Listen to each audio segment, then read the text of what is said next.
And PBA Friday continues from the Ninoy Aquino Stadium. Skyros Baguio and the rest of the Alaska Aces will wage war with James Yap and the BMEG Derby Ace Llmados, and catching all the action only here on Solar TV. Magandang gabi po sa kanilang lahat.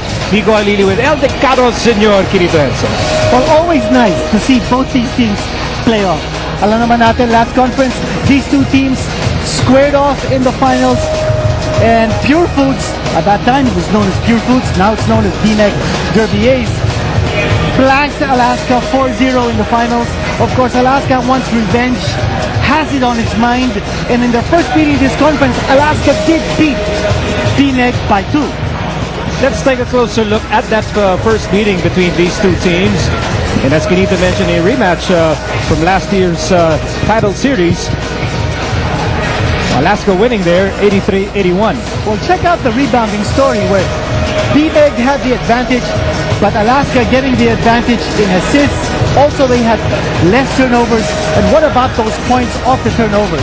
Alaska capitalizing on BMEG's mistakes and rattling off 24 turnover points against only 13 for BMEG.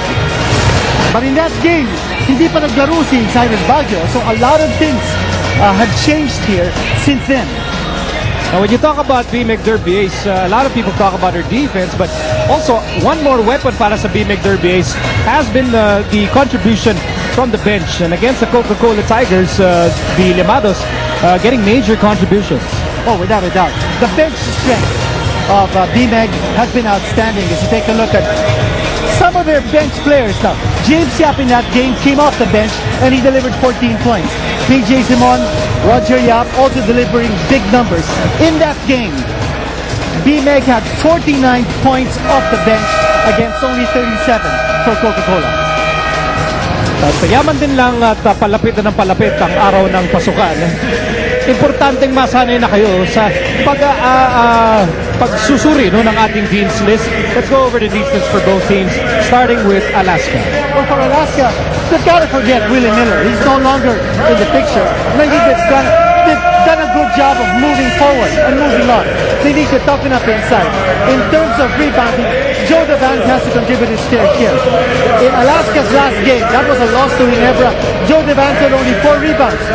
Obviously, he's got to be able to step up. They need to be tougher inside, especially since they're playing against BMEG, which has a lot of tall players.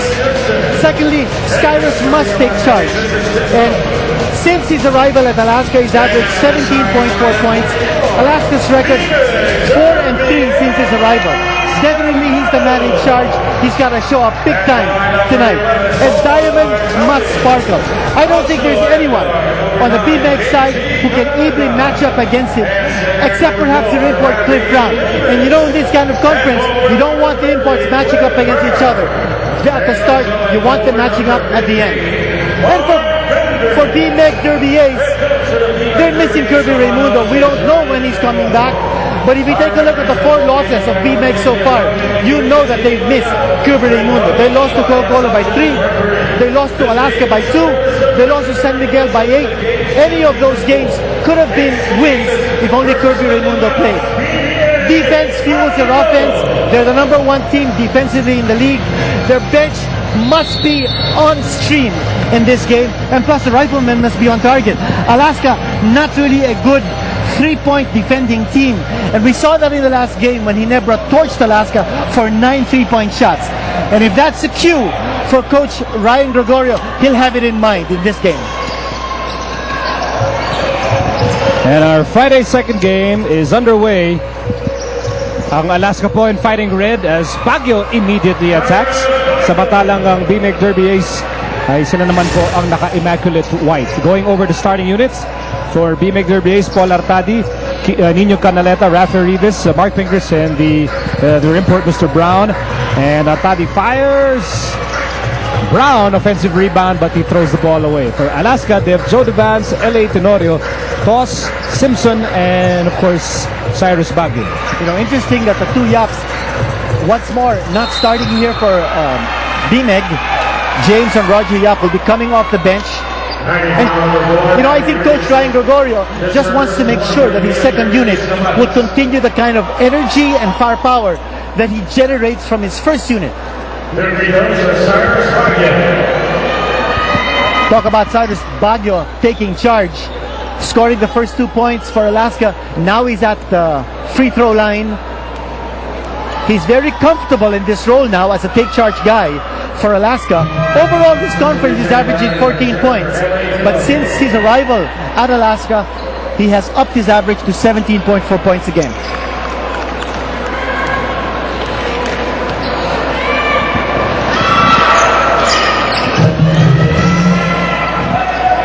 I think after every game, Tim Cone looks at Cyrus Baguio and he says, "Boy, Cyrus is really delivering and actually making Alaska look like a genius for pulling off the trade." Well, they've also not only that trade, but what about the trade that landed in LA Tenorio? So they've got two young players whom they can build a future with. Meantime, here's that move by Brown. And there's the foul. Brown for 2 free throws.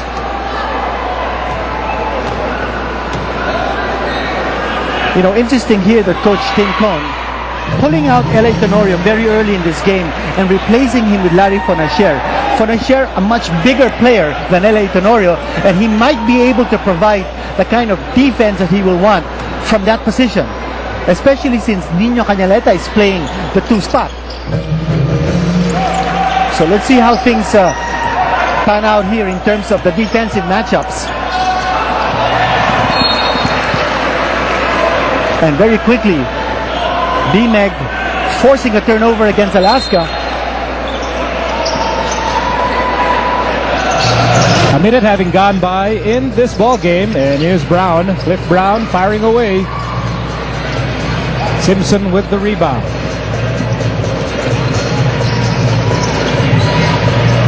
So quick change here in the backcourt para sa Alaska. Larry Fonacier now in the game, joining Baguio in the backcourt. He replaced LA Tenorio, and now here's Baguio on the move. Baguio still has the ball with 8 to shoot. Baguio creates, high looper won't work. And good hustle by Baguio as Alaska retains possession. Well, Paul Artadi now shadowing Cyrus Baguio. That's a very curious matchup. Obviously, Coach Tim Cone has something in mind as he's now about to check LA Tenorio back in the game.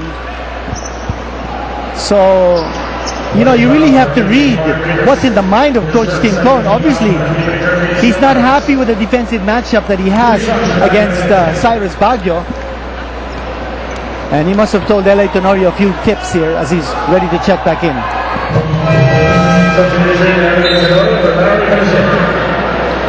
Fonacier is going to go back to the bench. And that means Cyrus Baguio will move to play defense against Nino Cañaleta. I don't know about that matchup, but let's see how it goes. Cañaleta is such a wild card in the backcourt. Oh, yeah. Now, meantime, here's Pingris. Llmados down by 3 points. And they go to that matchup, Cañaleta, who can shoot basically over any Alaska guard. Because Cañaleta is playing the scoring guard position. Cliff Brown caught with a loose ball foul. And that's his first personal. That was Alaska's nightmare in the previous conference finals when they went up against BMEG, then known as Pure Foods. The size of Coach Ryan Gregorio's troops, it's just overwhelming. Here we go. An offensive foul. Immediately, there's color between Paul Artadi and LA Tenorio. And Tim Cone saw that. Yeah. Well, when LA Tenorio got called for the foul, Paul Artadi